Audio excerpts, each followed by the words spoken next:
My name is Barbara Kellerman, and I'm currently Research Director of the Center for Public Leadership. And it is my task for the moment to introduce my colleague, Todd Pittinsky, and also to say a few words of welcome to Larry Kramer.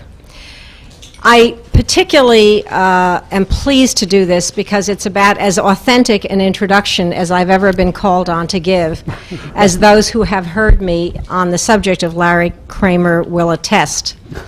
I teach a course at the school called Leadership Literacy, and toward the end of the semester we deal with people who have written as acts of leadership, as well as in some cases been leaders themselves. This includes a very small number of people, such as Betty Friedan, Martin Luther King, Rachel Carson, and the gentleman to my left.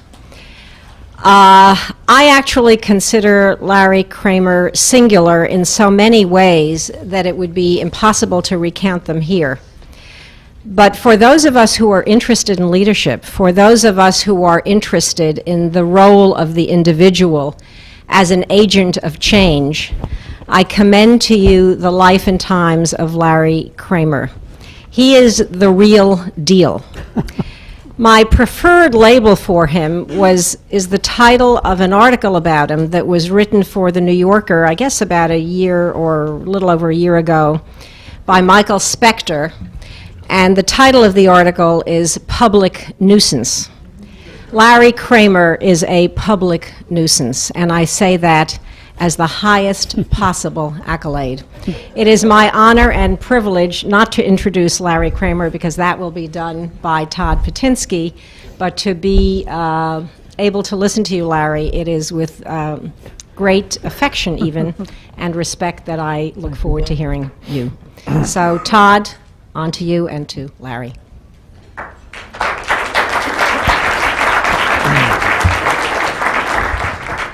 Okay, so I have the next task of doing a more formal introduction. I'm going to go at a pretty fast clip because our goal today is to have as much time and conversation as we can. Really, I just want to say a couple of thank yous. First, the Center for Public Leadership would like to thank 2 student groups at the Kennedy School. We'd like to thank ALANA, which is the Alliance for African American, Latino, Asian American, Native American, and Allies. And then the second group would be the BGLT caucus at the Kennedy School. So thank you to them for helping us to organize today. Next, a thank you to some folks within the center, notably Connie Jensen and Brandy Adams, for just a tremendous amount of legwork to coordinate 3 schedules, to coordinate the Charles, to coordinate the communications. So thank you to Connie and thank you to Randy. Finally, thank you to our guests. Thank you to Jonathan Katz, who we have the pleasure of having here today. Jonathan is Executive Coordinator of the Larry Kramer Initiative for Lesbian and Gay Studies at Yale. Prior to that, he was the first tenured professor in gay and lesbian studies in the United States. He's been on faculty at SUNY Stony Brook, as well as the City University of San Francisco. Other distinguished contributions include co-founding the activist group Queer Nation, and in addition, serving as a fellow in the Sexuality Research Program of the Social Science Research Council. So very glad to have Jonathan with us here today. You look too young to have done that. So how it's going to work today is Jonathan's really going to facilitate a conversation with Larry. We're hoping to have at least 30 minutes to 45 minutes for Q&A, so definitely please, we intended it to be a dialogue, so please don't be shy. Let me just close by doing a formal introduction of Larry. Larry is an internationally renowned playwright, screenwriter, novelist, and journalist. He's a central, I would say the central, figure in the history of AIDS advocacy within the U.S. and internationally. In 1991, he co-founded the Gay Men's Health Crisis. 1981. In 1987, he founded ACT UP, the AIDS Coalition to Unleash Power, which is the international AIDS advocacy and protest organization. On a personal note, I think of Larry Kramer as someone who got a little impatient or grew quite impatient with the pace that history progresses at, acted up, and in doing so changed history. So it really is personally inspiring to have him here with us today. So for these reasons, very pleased to have him and ask you to join me in welcoming him to Harvard. Thank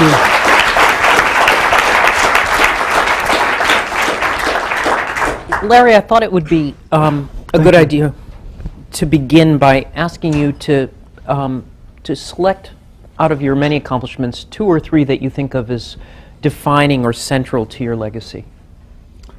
Oh, these are all such loaded words. I don't think in those kind of terms. Legacy, I don't know what legacy. What are you most proud of?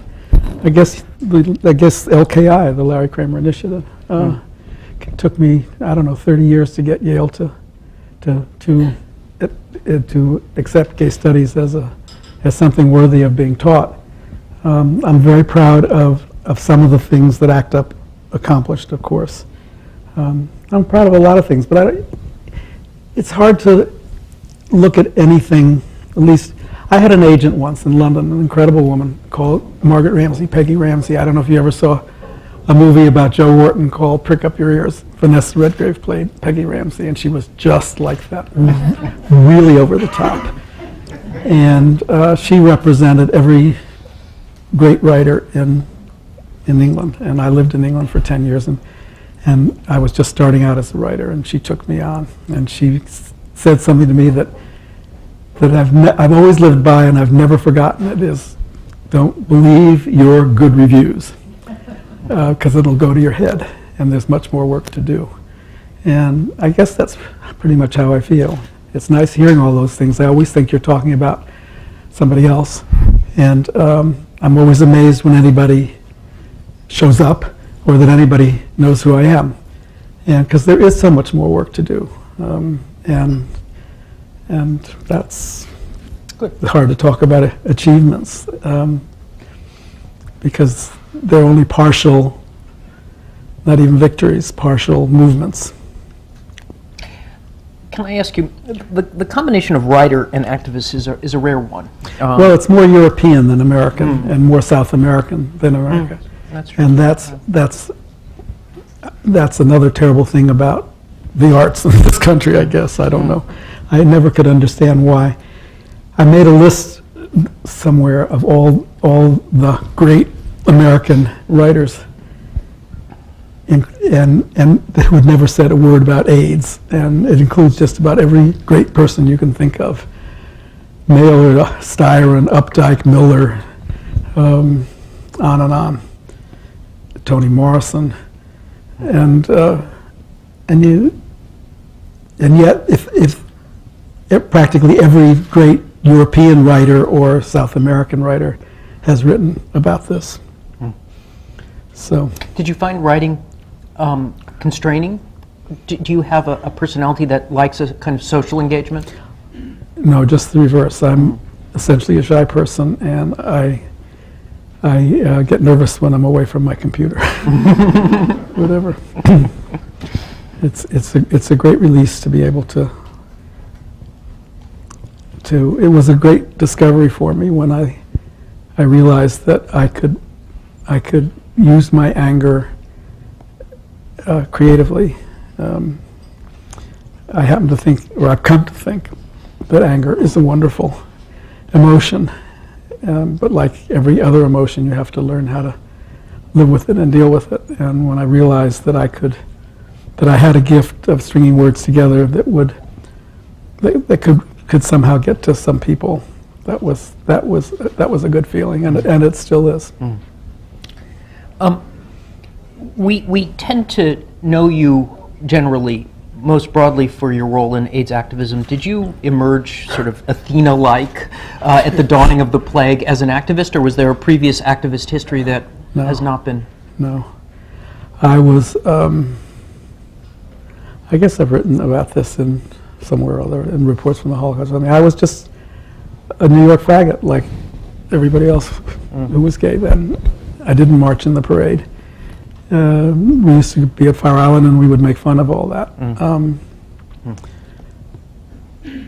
And in fact, for the first probably few years of being an activist, I resented being called an activist.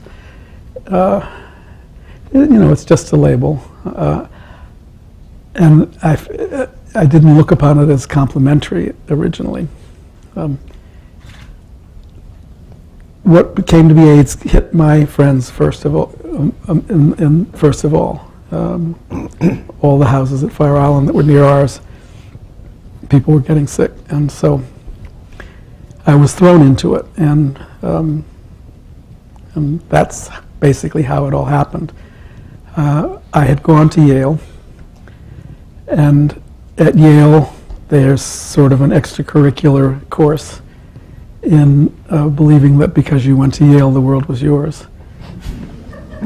That just having, my father used to say to me, who had also gone to Yale, he said, I don't care what your grades are, just get that piece of paper with Yale on it, no one will ever ask you what your grades are, and he was right.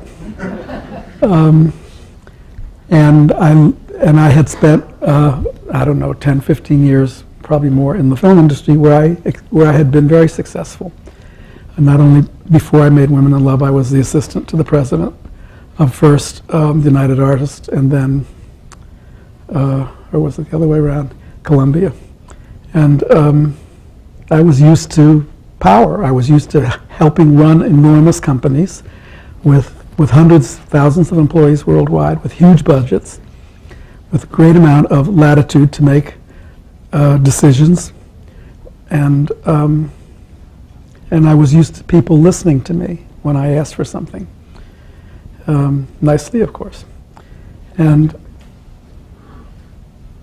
the very first time I had a call, or attempt to call, the mayor of New York, Ed Koch, and had to deal with the people around him, and was made to feel like a piece of shit,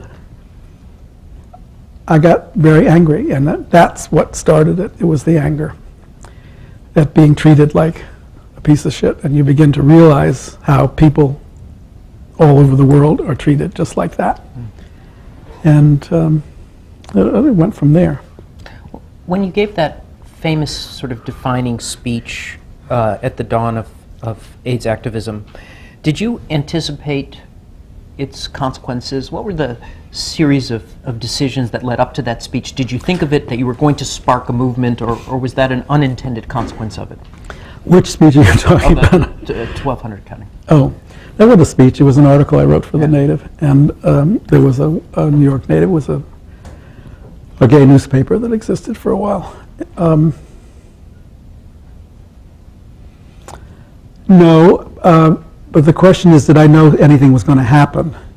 And the answer to that is probably yes. It just, and I can't understand why people keep saying that I was so prophetic, or whatever the word is. It just seems so logical. How could you not, anybody who had spent a night in the meat rack at Fire Island Pines throughout the night, put two and two together? I mean, it just it was there for everybody to see. And anyway, I forgot the question. Well, so you when you wrote that article in those early days, did you conceive of yourself as attempting to forge an activist organization, or was that an unintended result? You have to understand, and this is something, if you were to have one lesson about leadership or whatever in this school, it's I don't really think all this shit can be taught. We made it up every day as we went along. Every day something different was thrown in our lap. There were no lessons, there were no guidelines, there were no role models, and we had to somehow work. We had to work fast, and we didn't have time for niceties. We had to react on a dime, turn on a dime, and literally we made it up as we went along. The first meeting of what became GMHC, I don't know how many there were, 15 people, whatever. 6 of us started it. There were intermittent meetings that went on for 9 months or so before we formalized ourselves. Basically what happened is the sicker people got and the more the more sick people knew, the more people showed up at meetings. And what motivated the movement was fear. And I think fear is probably the best motivator going of anything. And I don't think, if you don't think your life is at stake in some way, then you're not going to be a very good activist, or one that lasts for very long, because if you're going to be an activist, you have to do it every day for the rest of your life. Or else it's like, I don't know, the shore washes up over the sand and buries everything. And I guess you all have seen that. Something has to make you angry, and you have to somehow sustain that anger. And that's, I think, what is the best motivator at all. I know you teach a lot of things like let's all be nice to each other and coalition building and all that sort of stuff, which is ideally wonderful. But I got to tell you, from 3 organizations, it's very hard to build coalitions. And it's so hard to build coalitions that you might just as well use that energy to deal with your own house. And if people want to come and join you, that's fine. But it's just real hard. People in groups don't behave well. And there's nothing you can do about it. You can talk about God and love and peace and all that until you're blue in the face. People in groups do not behave well. And yet the emergency doesn't diminish. So you only have, what I learned fairly quickly was, I only had so much energy. And even more so now, but I was much younger then. And you have to zero in on the most practical, pragmatic ways to use that energy. There were 8,000 issues that confronted GMHC and ACT UP every single day. And there were soon thousands of kids who each had a different interest, and you had to somehow keep it all focused. What is our goal? Our goal is not to do X and Y and Z and make everybody love each other and build all these coalitions. Our goal is to get this plague attended to and to find medicines to cure it. And we were very exceedingly successful. And that's ACT UP's greatest achievement, in getting the medicines and the cure and the almost cures. Whether we got the world to pay attention to that, I don't know. Last night I had dinner with Bob Bazell, who is the science reporter for Tom Brokaws, NBC News. And he said, AIDS is a non-story now, again, in this country. I mean, periodically this goes on all the time, and you can't get anybody to write a story about it or do anything about it. They'll write about Africa, but they won't write about anything in America. So that's what I say, you have to be, you cannot stop being an activist. There's not much left of ACT UP anymore. There are some valiant members. GMHC, of course, has become sort of like the Red Cross, which it did very quickly, I might add, which is why I had so many fights with them. It became much too pastoral and not at all, whatever you want to call it, confrontational, which is why I founded ACT UP. But we were confronted with the realities of life. Almost everybody in ACT UP died. And they just, the younger generations are not interested in any of this, which often happens. So I don't think there's much activism left on a group basis in this country. There's a lot of pastoral stuff, which is well and good and fine and good for your soul, but nobody is confronting the system, which is how we got the stuff in the first place. And if I were to suggest anything to be taught here, it would be on how to confront the system, not to work the system or work with the system. How to beat it over the head with a bat, and take no prisoners. Just a few more questions, and then I think we can open it up. Larry, do you have any explanation, either thought through or immediate, for the current quiescence and activism? as I said, I don't think people are afraid. There's a very interesting argument about gay marriage. So many gays are against it, including my own partner. And they don't want to copy the straights, or they don't want to blah, blah. It's a matter of dollars and cents and being pragmatic. There are over 1,000 financial things that the United States government gives to you when you are married, if you are straight. Starting with, you name it, being able to have less taxes, being able to leave your estate to a spouse without paying those taxes, being able to adopt children, being able to, all things that are exceedingly valuable. And so it's not, so who the fuck cares if it's duplicating a ceremony or whatever that the straight world has maybe not extolled in the best way. And I get very impatient with arguments such as this. Yes, it would be nice if it would be easier if we called it something else that the church and all of them would go along with, and give us the same rights. But let's, instead of calling it a marriage, call it a partnership or what. Yeah. But until somebody comes along and gets enough people to accept that, we're stuck with this definition. So, what was the question? Well, I think about the current sort of quiescence, yeah. Oh, I think you I try not to think about it. It's very depressing. The gay. I don't want to call it a community because community is too small a word for what we are. It's very discouraging. I think people are very discouraging, and I think you find it in every movement all the time. But it's sort of heartbreaking to see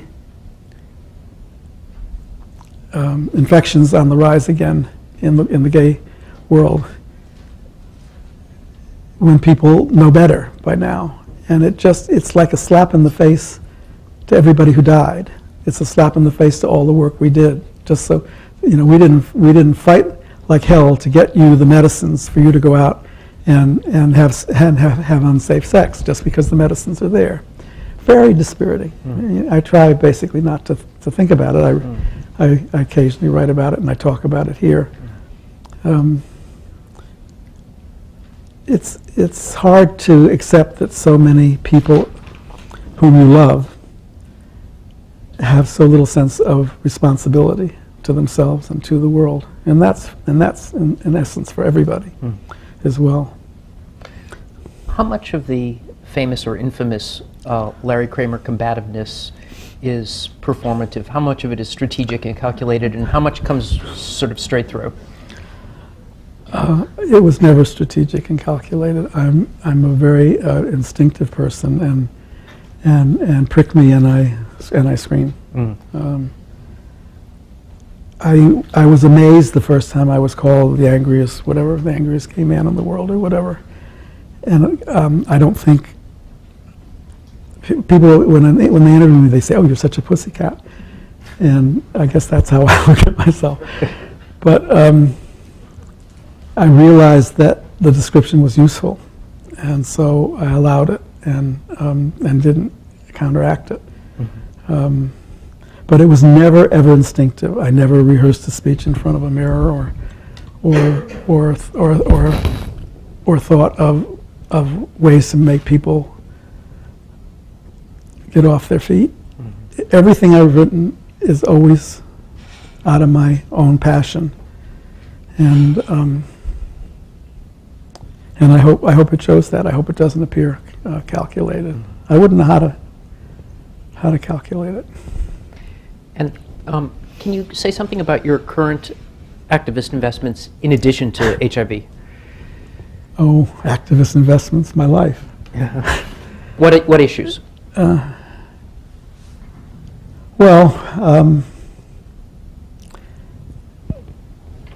When I had a liver transplant in December 2001, And my surgeon, Dr. John Fung,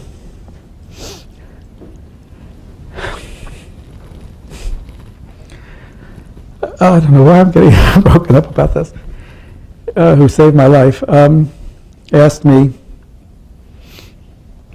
before he accepted me for the transplant, why did I want to live, in essence, and because I was very close to death.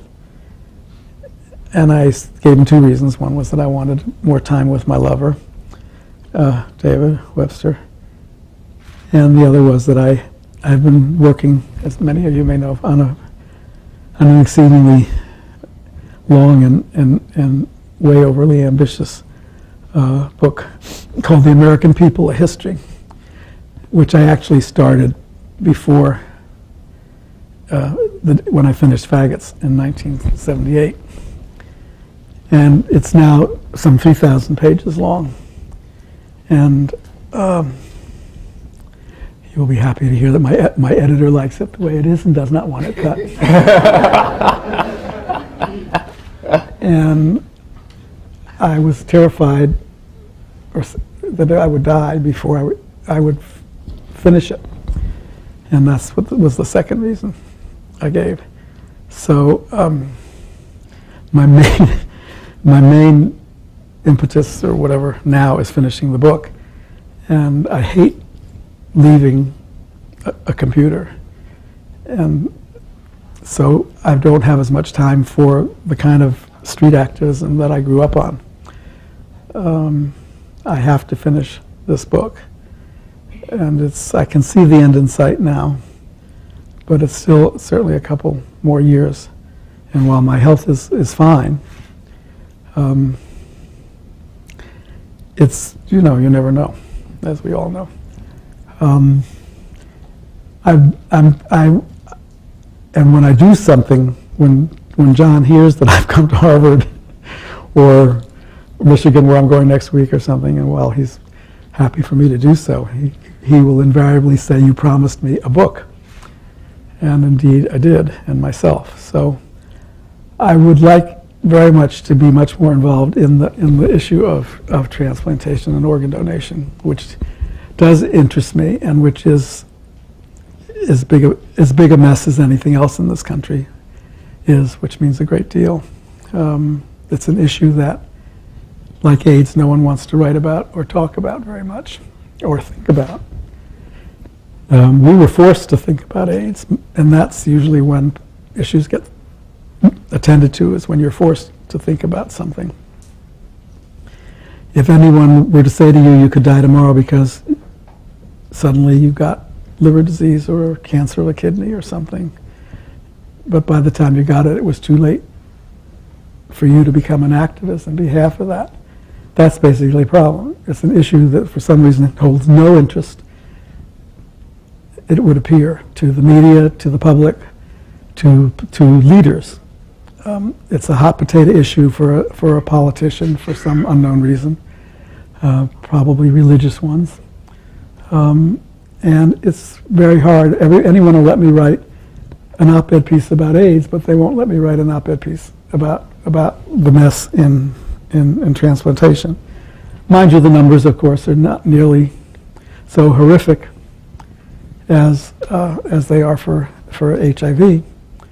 Nevertheless, it's an easy thing to do, to leave your organs after you die. You won't know. So why does it seem ghoulish to people? I don't know. There are much more successful rates of what's called harvesting organs in Europe, particularly in Spain, which is a Catholic country. Where in many countries in Europe, Spain, Germany, Austria, a whole lot of them, everybody in that country is deemed a donor, unless they opt out, which is just the reverse of what it is here, where you have to give your consent before they will take anything. Most places it's by signing the back of your driver's license. However, in more and more states and hospitals, that's not enough, signing the back of your driver's license. They want somebody else in the family to say, okay, which vitiates the effectiveness of the whole thing. More and more people are going to need organs by the minute, especially as hepatitis C becomes such an enormous plague, another issue that doesn't get reported on very much. So I would like to spend more time on that, and I try and talk about it whenever I can. I don't have a population of kids to go and storm a government agency or anyone, nor do I think I could rouse up a crowd, even though I have a lot of people who what can I do, Larry, that kind of thing. It's not anything that the AIDS activists, particularly the few that are left, want to deal with, nor do they have energy for it, because right now the biggest issue is getting drugs cheap, if not for free, to the needy around the world. We've actually made a certain amount of progress in that, and actually the lead for that did come out of several people from ACT UP. So there is a continuing legacy. Great. Should we open it up? Questions? Yeah. I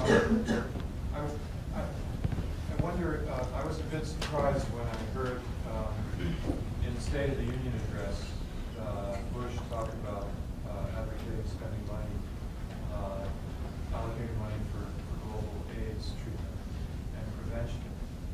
And I'd like to think I wasn't completely taken. I try to understand the politics of that and how it's been playing out since. I wonder if you could talk about how you see it, where you think it should go, or what people might do now to refocus, redirect. Vote for somebody else.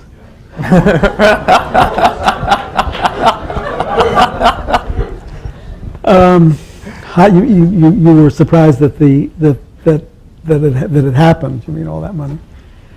Well, so did everybody else. But I had a piece in the New York Times not so long ago where I predicted that very little of that money would ever see the light of day, and so is certainly the case up till now. There's a wonderful op-ed column today by that new guy, David somebody or other, Brooks, in which he just says, you know, Bush is the biggest liar since whoever, Pinocchio.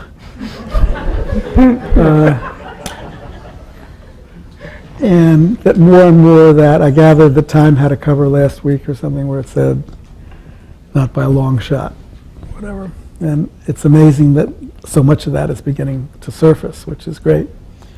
That he is a liar, and that there's a very good article in The Nation this week. When you fly U.S. Air shuttle, you amaze all the free magazines they give you that you don't ordinarily see. Dr. Anthony Fauci, who's head of the National Institute of Allergy and Infectious Diseases, is responsible for most of that happening. He's managed to become a friend of George Bush's and has influence in the White House and managed to somehow convince the powers that be that this would be a good idea. And indeed, at the time, he was able to convince them they needed something to make them look good. But it really is taking so long that by the time the stuff gets to anybody, I just am depressed enough on that issue to believe that everybody's going to die. I truly do. There's no way you can save whatever it is, 60 million people. I also had, in the same op-ed piece in the Times, said that I thought it was evil that drug companies charged at all for the medicines. And I think that threw a certain fear into them that this might take off as a movement. And so they've become much more amenable to negotiating. But it's ridiculous, you know. $2 a day is still more than can be afforded. And so many of these drugs were paid for by us. People don't know that. And that's bothered me since the very beginning, because the very first drug that was approved was AZT, which we paid for, lock, stock, and barrel. And the government, the National Cancer Institute, to get the drug fast into the world, gave the patent to the company that was then called Burroughs Wellcome, which is now called GlaxoSmithKline. And they proceeded, as they still do, to charge $15,000 a year for a drug that was basically given to them for free, and that we should be the ones making the money for. And that just exists across the board. I would say that that every drug that is out there now has had some government financing through the NIH. And nobody. I've said it, it's been said, everybody knows it, nobody does anything about it, you know. Glaxo has been sued over this issue of ownership, and because they were smart enough at the very beginning to make sure that all the papers were put in their names, there is no legal thing to sue them on. I hate them. I come from Kenya. It's nice to see you because I've followed your story for a long time. And I'm a journalist, and I write a lot about AIDS. And my reason for being at the KSG is to go into AIDS advocacy after this. And my problem is, in Kenya, we are losing 700 people every day to AIDS. We have 30 million people in Africa. Only 76,000 have access to drugs. And those are the few that have been given by the 6 large companies that we know about. My bitterness is that whereas a few months ago, the president here offered to give us 15 billion and to start off with 3 billion a year, that has remarkably reduced 1.8 billion. We're talking about now. We have deaths now. We have someone dying in Kenya every minute of AIDS. What's your comment about this? Because it may be a small issue here, but in Africa, when you're talking about that kind of a population, we're talking about, in a few years' time, Africa will not be there, because there will be nobody. Almost everybody is suffering. Every other person you meet in Kenya, every 6 people you meet in Kenya, 1 is HIV positive. So what are we talking about? We're talking about now, and the country and the president here, or whoever is offering us the money, is talking later. It's not even coming this year. That money is coming next year. It's even been pushed. The little has been pushed. What's your comment about this? Because the issue is now. You're not going to like my answer.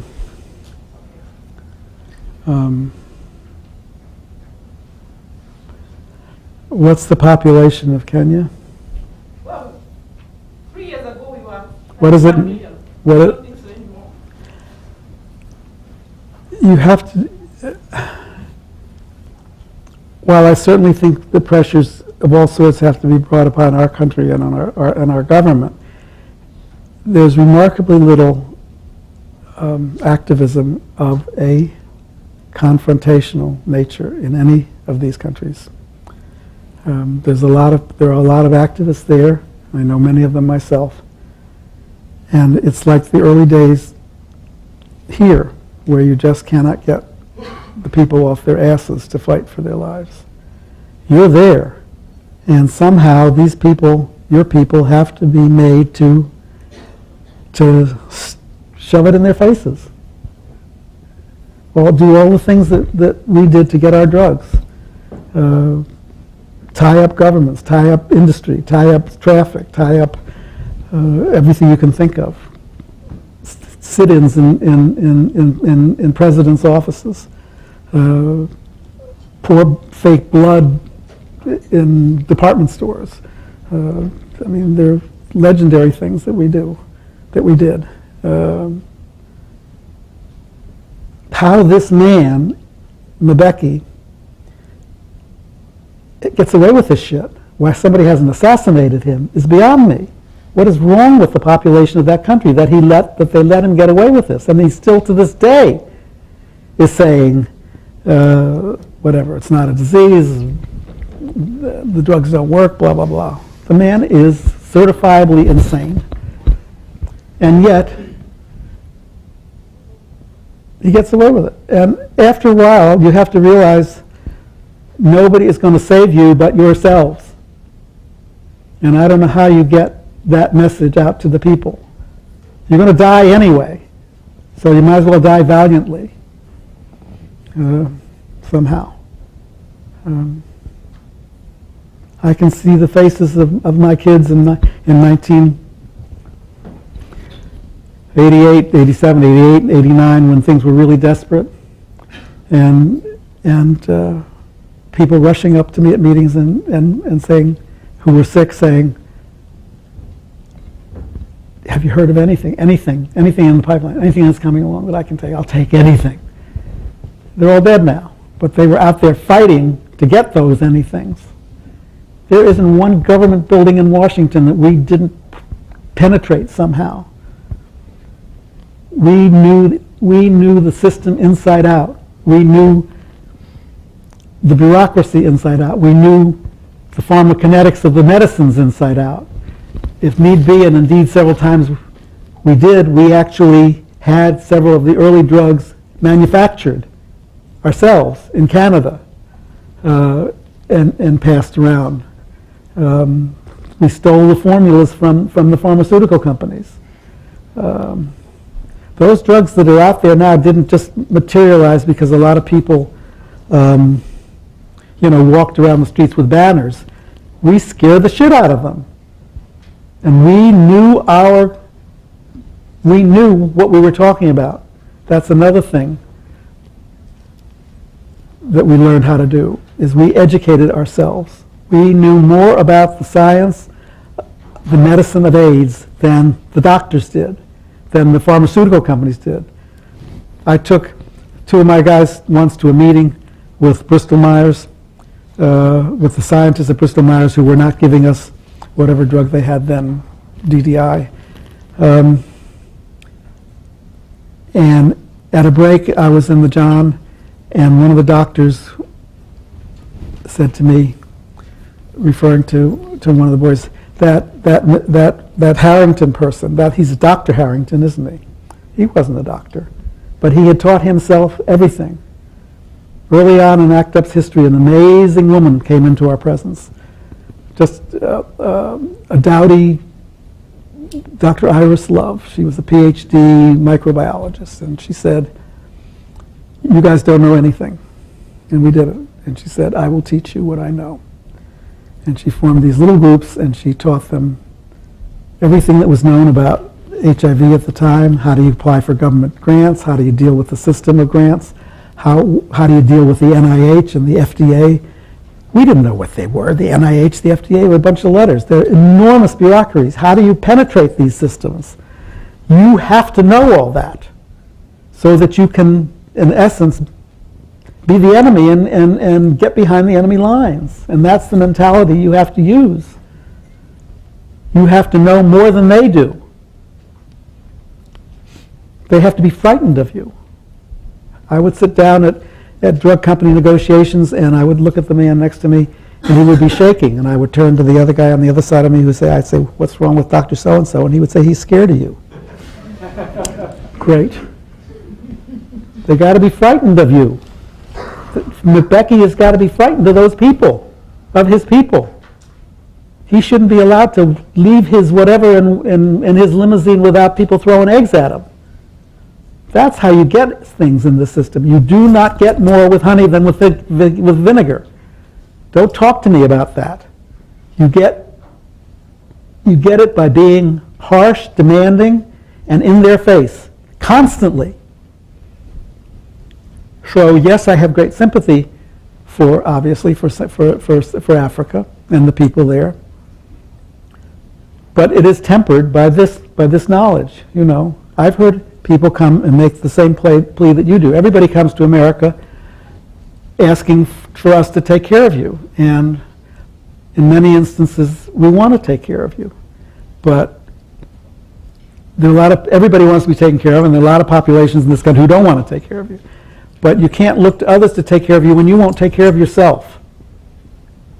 So that's what I mean, you won't like my answer. Okay, thanks. Hi. Hello.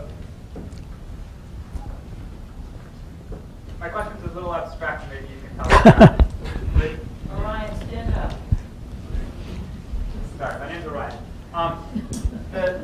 We're talking about how to get this system to work in very specific situations, and how you have to beat it, and you have to attack it, and you have to get on it, make it scared of you to work.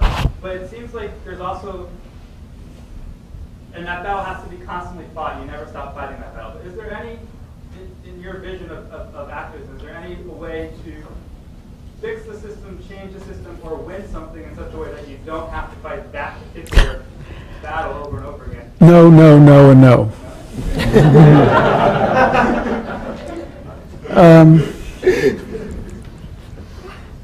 You just got to get used to the fact they don't like you out there. They are never going to like gay people. They're just not. And get used to it. So don't turn into a victim because of it. Turn into somebody who's proud and to stand up and say, fuck you, in the nicest possible way if you want to.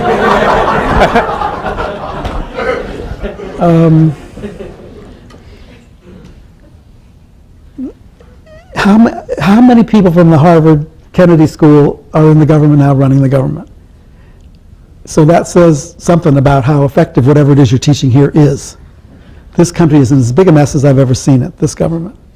So I don't know, that's what I said to Barbara, I don't know if you can teach this stuff. I mean, I think you can brainstorm it or whatever. But you're also thinking, which we all tend to do in our dreams, to globally, whatever. You think there's one magic fix for everything, one magic pattern for the system that'll work. It won't. You gotta take every pimple, and you gotta be responsible for your pimple, and you have to know everything there is to know about that pimple and deal with getting that pimple excised. That's what I said when we were in ACT UP, and people wanted to deal with Guatemala or whatever, 8 zillion, discrimination, all these kind of things which are very valid. Cure is what we were there for. Find something to keep people alive. We haven't got energy to deal with the fact that, yes, there is discrimination, and yes, Guatemala's in trouble or whatever. You got to focus on your issue. What is your issue that interests you? Because you're the one that's going to be running that show.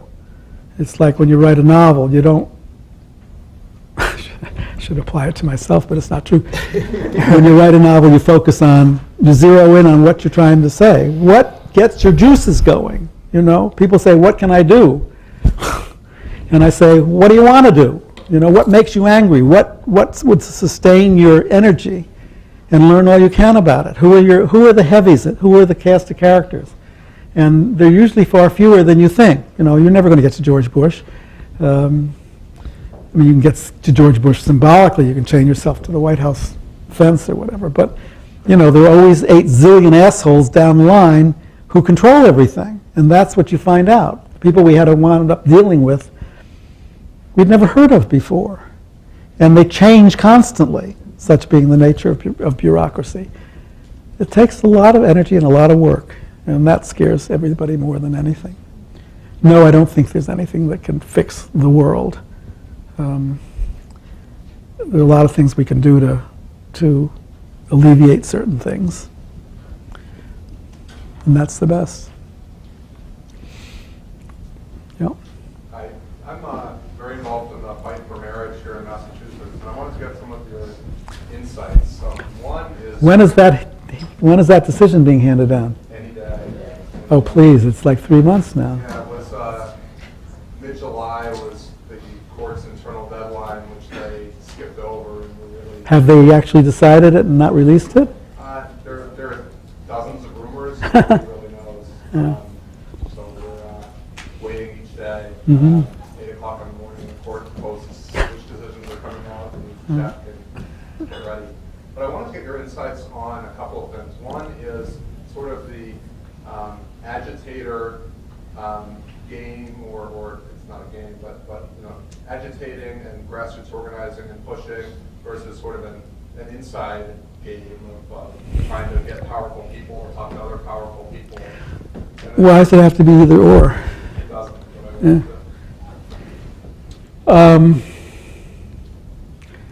One reason ACT UP works so well is that we played good cop, bad cop. And most successful corporations work that way.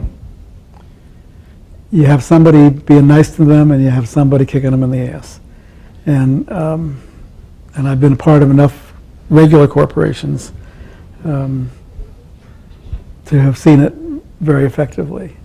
Both the film companies that I work for practice this very successfully. You have somebody who's got to hold the hands of all the creative people and make sure that they're happy, and you got somebody on the other hand who's making sure they don't get enough money, and and that they don't feel completely loved because it'll go to their heads. ACT UP had a lot of people like myself, or like well, the names will mean nothing to you, but who could go in and deal with people on their level with the knowledge that we acquired. And we had the street troops who can, while we were talking to them, be outside at the same time, perhaps making a lot of noise, showing that we had troops. I don't see much energy behind the. I see a few people like Evan Wolfson and out there breaking their butts on the marriage issue, but I don't feel the energy from the rest of us. But then I don't feel any rest of us for almost any issue you can name. It's a bad time. I'm amazed that George Bush has gotten away for so long with such hideous behavior. It's just truly amazing. I mean, why aren't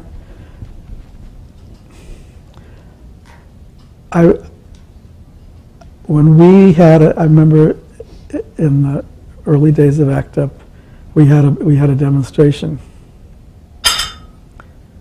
outside of New York City Hall, and we had a couple hundred people, which was pretty good for us.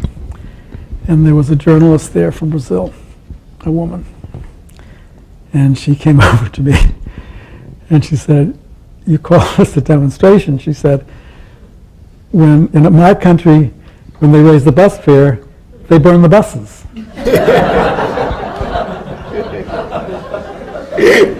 I mean, you laugh, but in a nutshell, that's what you have to do. It wasn't easy for a lot of people to.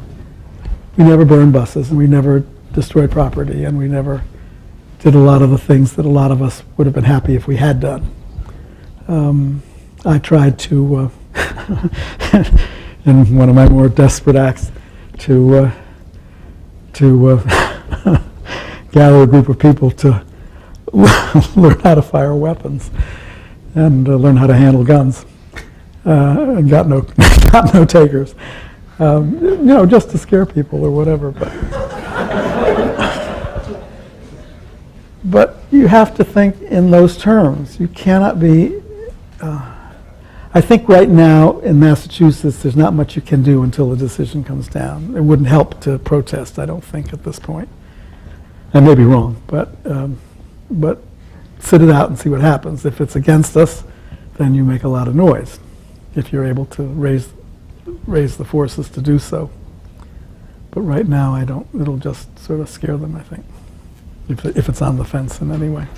I think maybe if they saw, 200,000 people clamoring for the right to marry who were voters, it might scare them. Yes, ma'am. You made a point of saying several times that you didn't think some of this stuff could be taught. Yet you yourself, over the last hour or so, have been, I was going to say walking, but actually sitting manual. All right, invite me up here to teach a course. Of how to do it. In other words, it's clear, Larry, that there were some strategic as well as tactical mechanisms. Now, I, of course, take your word for it when you said it was a lot of it was improvisational. You didn't know from one day to the next. But you don't teach, do you teach anger? Well, depends on who you're talking to. Anybody who's ever been exposed to me. You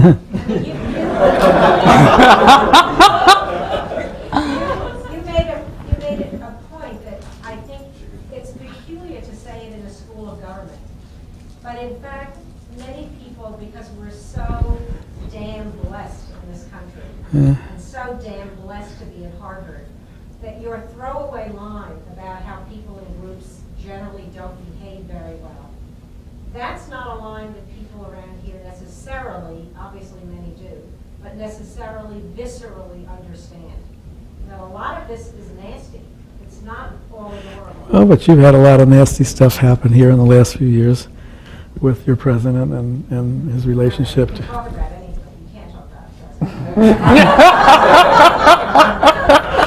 Well, that's what... Let's not push him, Larry. Just remember who's our guest here today. No.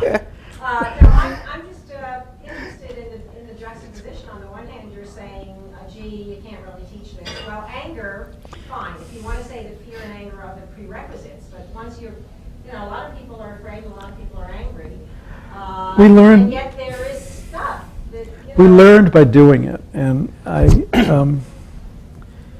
if you actually had a course wherein people chose their issue and actually went out there and did something about it, that would be impressive. But when I read all these things, a lot of it is theory, and Jonathan knows that I have an awful lot of trouble with all these courses teaching gender and blah blah. And I didn't want to say this to Todd, but when he starts telling me about his studies about, do older people want more sex than less or whatever, I just say, give me a break. I hate all that. I hate epidemiology.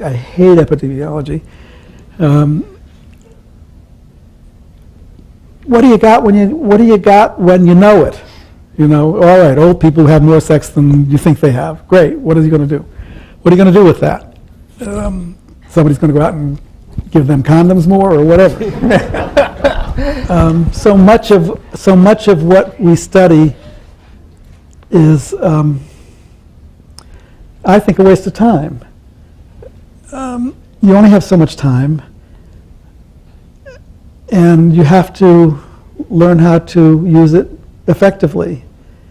And effectively, to me, is identifying what are the hideousnesses in your own personal life, and how do you make them less hideous. 8 out of every 9 sociological study that you read about is not dealing with the hideousness, not on any level that I think is effective. So you might all question, and I hope you will, about what your goals are and how you can really effectively make the world a better place. You hear me? I'm a professor in the college. I'm not affiliated with the Kennedy School. Does that mean that nobody wants the Kennedy School? No. I've been working, I think, diligently, I don't know how effectively, to create a space in the college for undergraduates for LGBT queer studies. Jonathan is well aware of this.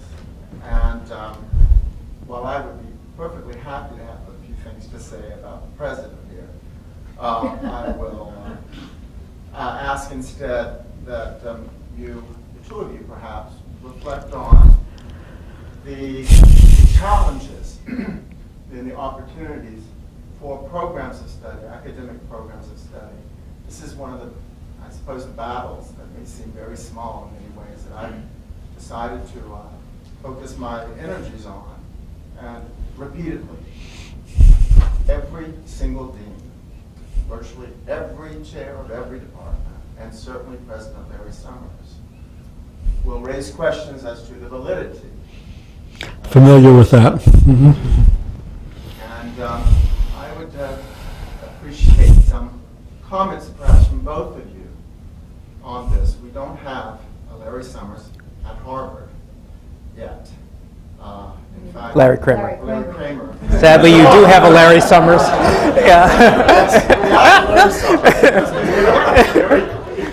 Yes, you do. You've got you. No, we don't. Have you got tenure? Yes, I have tenure. All right. That's why I'm doing these things, I will tell you that. That certainly makes it easier to do these things.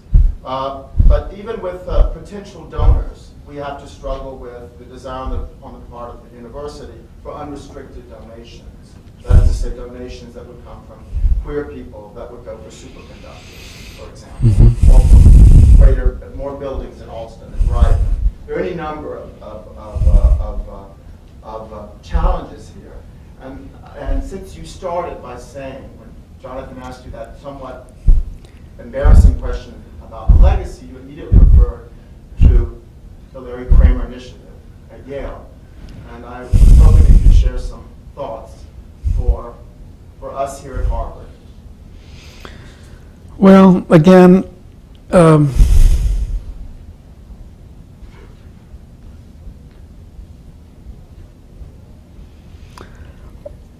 I didn't go about it in any way different than AIDS. They made me angry, Yale, and I did what I do best. I let everybody know, the media, you name it, and it wasn't very long before Yale looked very silly, and that finally got home, and. Calvin Trillin, you may know who he is a good friend of mine, and he was on the corporation. And he finally called the president, and he said, and the provost, he said, "Do you have any idea how silly you look?" And Larry really is a pussycat, because they were scared shitless of me. And that basically is what got that ball rolling. But like I said, it took 25 years, whatever. And it sounds to me like you're being too polite. And again, I just don't think you'll get anything. There must be other gay faculty people here. You might threaten them. That's serious, Name names, whatever. I happen to think that's okay. I don't think it's so awful to be called gay. Things like that. You have to somehow get troops in order, whatever. I don't think Jonathan threatens anybody, but it's a tactic you might consider. Well, and of course, Larry is bad cop, so I can be good cop, and it does make a difference. I mean, Larry is at least imaginatively always in the wings whenever the administration talks to me, and it does make a difference. Well, it does now. They weren't before. Yeah. Harvard comes almost, I would say, almost exclusively from committed feminist scholars. Women. Well, that sounds, I don't know, it sounds to me like a long letter to the Crimson or something. Do you do that? Oh, we've done that. We're working on it. But Who do you know on the Globe or on a national news level?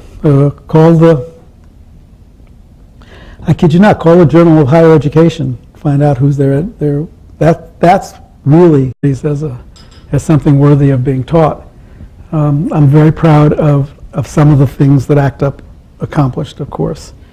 I'm proud of a lot of things, but it's hard to look at anything, at least. I had an agent once in London, an incredible woman called Margaret Ramsey, Peggy Ramsey. I don't know if you ever saw a movie about Joe Wharton called Prick Up Your Ears. Vanessa Redgrave played Peggy Ramsey, and she was just like that, really over the top. And she represented every great writer in England. And I lived in England for 10 years, and I was just starting out as a writer, and she took me on. And she said something to me that I've always lived by and I've never forgotten. It is, don't believe your good reviews, because it'll go to your head, and there's much more work to do. And I guess that's pretty much how I feel. It's nice hearing all those things. I always think you're talking about somebody else. And I'm always amazed when anybody shows up or that anybody knows who I am. And because there is so much more work to do. And that's Good. hard to talk about achievements because they're only partial, not even victories, partial movements. Can I ask you, the combination of writer and activist is a rare one. Well, it's more European than American, and more South American than America. That's true. And that's another terrible thing about the arts in this country, I guess. I don't know. I never could understand why.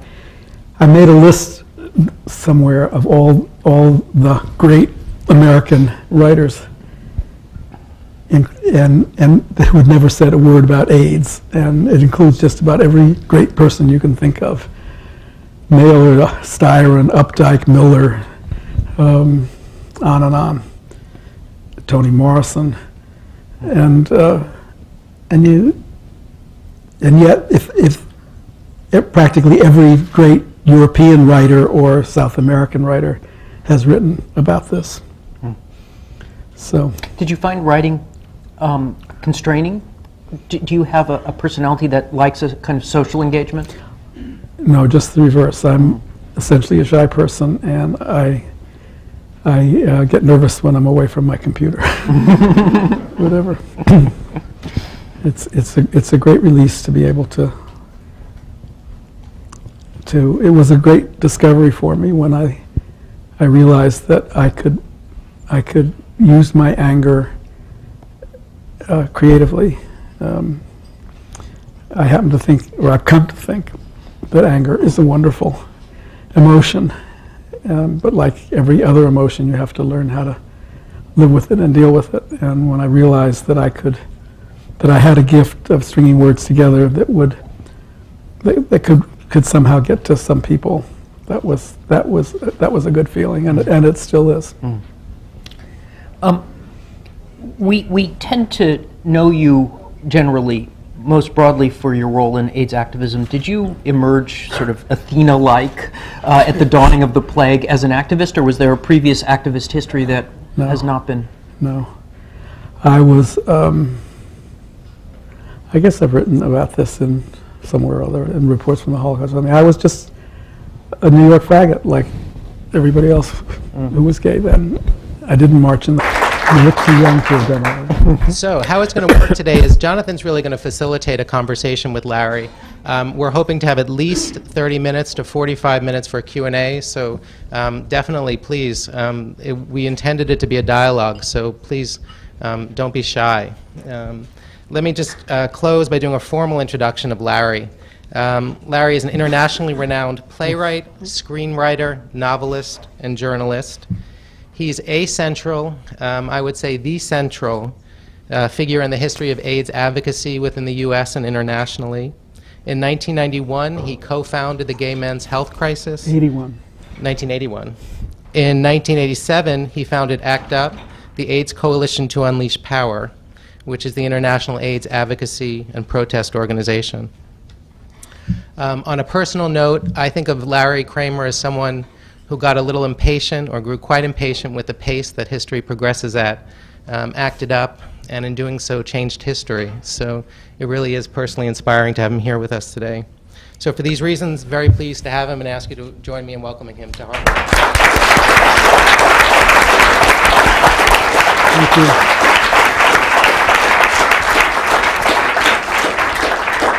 you. Larry, I thought it would be a good idea to begin by asking you to select out of your many accomplishments 2 or 3 that you think of as defining or central to your legacy. Oh, these are all such loaded words. I don't think in those kind of terms. Legacy, I don't know what legacy is. What are you most proud of? I guess LKI, the Larry Kramer Initiative. It took me, I don't know, 30 years to get Yale to accept gay studies. My name is Barbara Kellerman, and I'm currently research director of the Center for Public Leadership. And it is my task for the moment to introduce my colleague, Todd Pittinsky, and also to say a few words of welcome to Larry Kramer. I particularly am pleased to do this because it's about as authentic an introduction as I've ever been called on to give, as those who have heard me on the subject of Larry Kramer will attest. I teach a course at the school called Leadership Literacy, and toward the end of the semester we deal with people who have written as acts of leadership, as well as, in some cases, been leaders themselves. This includes a very small number of people, such as Betty Friedan, Martin Luther King, Rachel Carson, and the gentleman to my left. I actually consider Larry Kramer singular in so many ways that it would be impossible to recount them here. But for those of us who are interested in leadership, for those of us who are interested in the role of the individual as an agent of change, I commend to you the life and times of Larry Kramer. He is the real deal. My preferred label for him is the title of an article about him that was written for The New Yorker, I guess about a year or a little over a year ago, by Michael Spector. And the title of the article is Public Nuisance. Larry Kramer is a public nuisance, and I say that as the highest possible accolade. It is my honor and privilege not to introduce Larry Kramer, because that will be done by Todd Pittinsky, but to be able to listen to you, Larry. It is with great affection even and respect that I look forward to hearing you. So Todd, on to you and to Larry.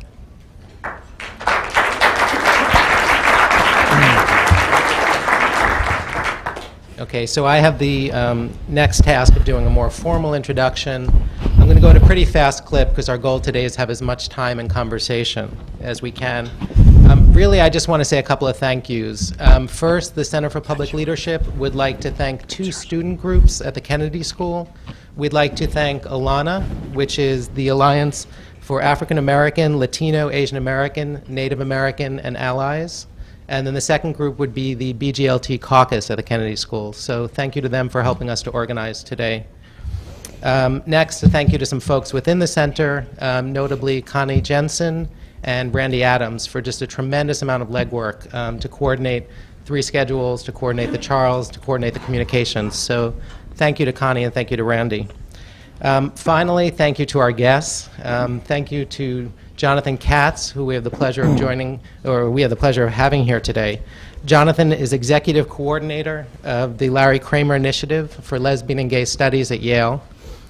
Prior to that, he was the first tenured professor in gay and lesbian studies in the United States. He's been on faculty at SUNY Stony Brook, as well as the City University of San Francisco.